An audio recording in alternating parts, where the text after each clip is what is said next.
In this video, I am going to try to build a deeper intuition for what distortion does by visualizing how it transforms audio signals.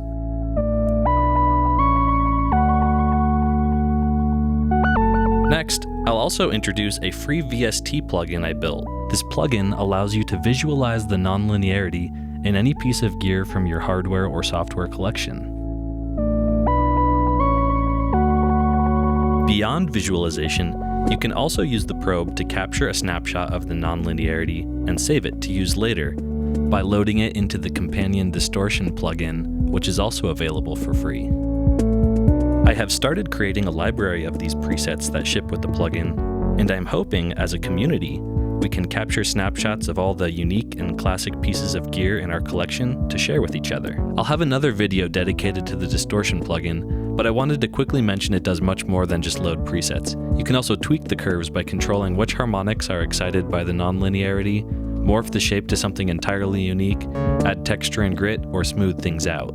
The probe and the distortion effect can be downloaded from my website, aspeninstruments.com. They're both free and no account is required. It's really just a couple of steps to set up the probe, and I will walk through a couple examples showing how to use it on hardware and software later in the video. But this tool is most powerful if you actually understand what information the visualizer is telling you. And my goal is to build a community of curious audio experts that know what their tools are doing.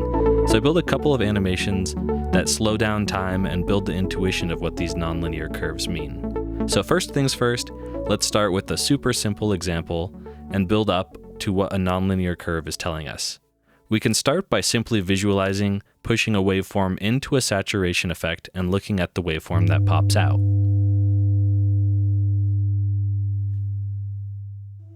We can see the saturated waveform gets flattened, but the height stays the same. It's like we inflated the waveform, but it gets pushed into the ceiling. It's bigger, but doesn't take up more space. So we can say a lot of things about the characteristics of saturation from just looking at the waveforms, but if we want to be able to reverse engineer it, we need to be more exact. So next, let's create a mapping of how each input sample maps to an output sample.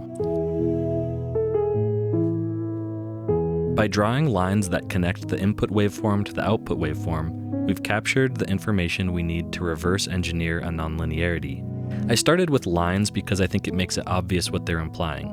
Whatever input sample comes in, you can just follow the lines and you know what output sample to expect. But we can make less of a mess if we represent the same information using points instead of lines.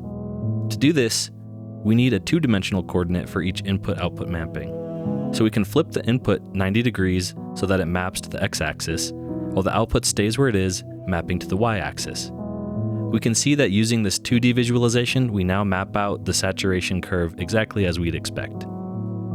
And it also gives a hint that we can probably create a probe that reverse engineers the distortion exactly, simply by looking at the input and output. So let's switch over to a demonstration of how we can set up Black Diamond Probe to do exactly that. Anytime we open up the plugin and the sidechain input is disconnected, this window pops up to remind you how to configure it.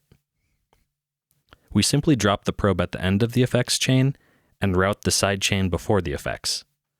Then we just start playing audio to begin the probing. I'm using a sine wave here as a test signal, and the frequency of our test signal is actually important because it's common for distortion effects and preamps to have some filtering or EQ included. The phase shift introduced by EQ is what causes that looping behavior in the curve. For visualization, it doesn't really matter, and sometimes the phase shift can cause really cool patterns. But when it comes to capturing the nonlinearity, we'll get better snapshots if we have a solid curve instead of a really loopy one. So it's best to turn off any EQs and filters in the path when possible, but sometimes it just can't be totally bypassed. Like this Decapitator Distortion plugin appears to have some sort of high-pass filter that's always enabled. But by choosing a higher octave, the phase shift isn't that bad and we can get a good capture. We can take our capture by clicking the pause button, and then we click the save icon to store it as a preset. After it's saved, we can open up the Companion Distortion plugin and load the nonlinearity we just captured from Decapitator as a preset. Then we can tweak the curve further if we want. For example, adjusting these harmonic sliders gives control over how much of each harmonic is excited by the nonlinearity.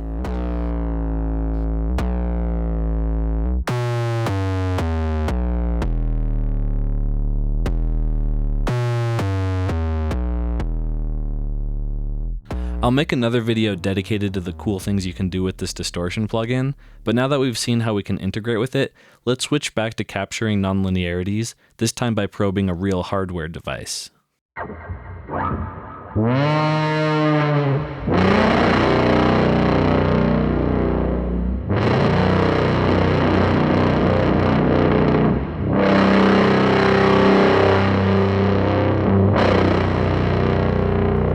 This is the Life pedal by Earthquaker Devices, and they partnered with the band Sunn to create this pedal.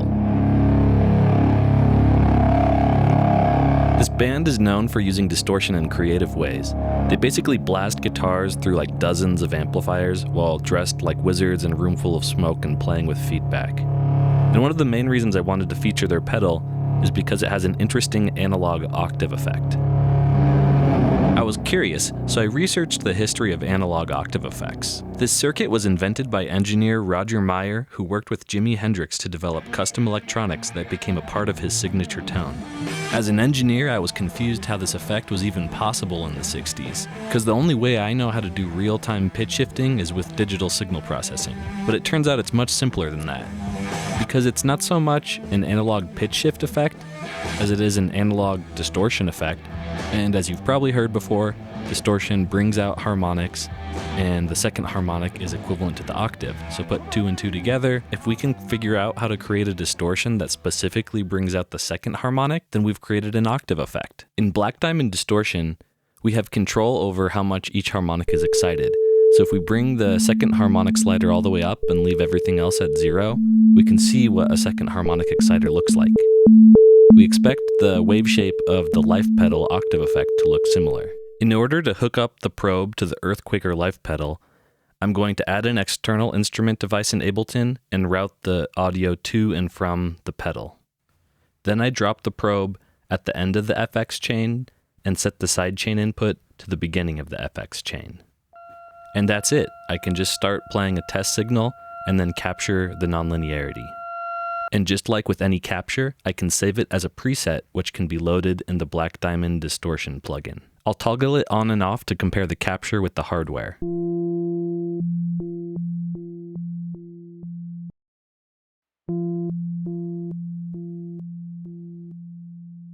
It needs a little level matching, but in my experience, a good capture can get pretty close. And now we can see that when the octave effect is turned all the way up, it creates that parabolic wave shape. And as we saw earlier, that shape excites the second harmonic, giving the illusion that we're playing an octave higher. This effect might have been created with doomy stoner metal in mind, but there's so many creative uses for it. In this chill backing track, a simple sine wave melody is brought to life by using the pedal to jump the melody up and down an octave.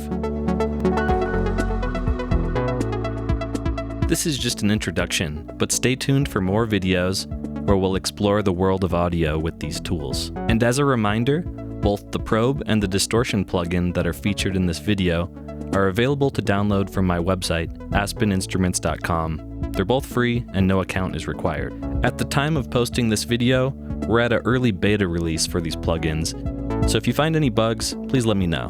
When the official release is launched in a couple months, I want to massively scale up the presets, especially featuring unique and classic pieces of gear. So if you or someone you know has an epic studio and would be willing to take some captures of your gear, please get in contact with me. I would love to find a way to collaborate. And if you have any requests for hardware you would like to see probed and captured in future videos, let me know in the comments.